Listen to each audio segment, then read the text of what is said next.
वज़ीर-ए-आज़म की ज़ेर-ए-सदारत सियासी कमेटी का अहम इजलास। PTI के सीनियर रहनुमा और वफाकी वज़राए इजलास में शरीक। कौमी असम्बली के कल के इजलास से मुतालिक अहम उमूर का जायज़ा लिया गया। इत्तेहादी जमातों और अरकान असम्बली से मुलाकातों पर ब्रीफिंग। 27 मार्च के जलसे की तैयारियों का भी जायज़ा, ये बताना है ज़राए का। सुप्रीम कोर्ट में सदारती रेफरेंस पर होने वाली समाअत पर भी ब्रीफिंग दी गई है। इसी हवाले से तफसीलात जानेंगे उमर जट से। जी उमर, बताइएगा। जी, वज़ीर-ए-आज़म इमरान खान की ज़ेर-ए-सदारत बनी गाला में सियासी कमेटी का अहम इजलास जारी है और तकरीबन 1 घंटे से ज़ायद हो चुका है ये इजलास बनी गाला में। सीनियर क़यादत और जो PTI के वफाकी वज़रा हैं उनकी मौजूदगी में जारी है। एक तो इत्तेहादी जमातों के साथ जो अब तक राब्ते किए गए हैं और मुनहरिफ अरकान के साथ जो राब्ते हैं उन पर भी वज़ीर-ए-आज़म इमरान खान को आगाह किया गया है।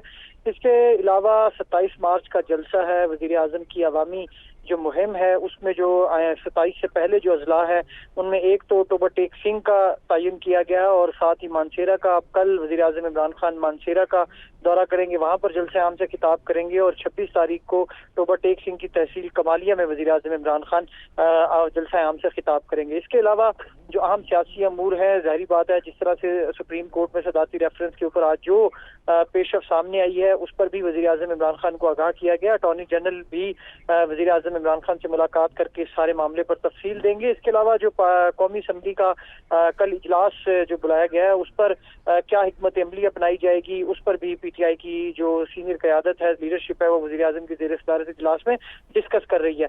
तो अब एक तो क्योंकि फाइनल राउंड है, ये जो चीज़ें जिस तरह से हुकूमत चल रही है, तहरीक अदम एतमाद है, तो अब ये अहम इजलास हैं और इनमें अब जो फैसले किए जाने हैं वो हतमी फैसले होंगे और जिस तरह से हुकूमत की जो हिकमत अमली अब आगे सामने आएगी वो इन्हीं इजलासों में किए जाने वाले फैसलों पर मुनहसर होगी। जी, बहुत शुक्रिया उमर जट, आप हमें अपडेट कर रहे थे।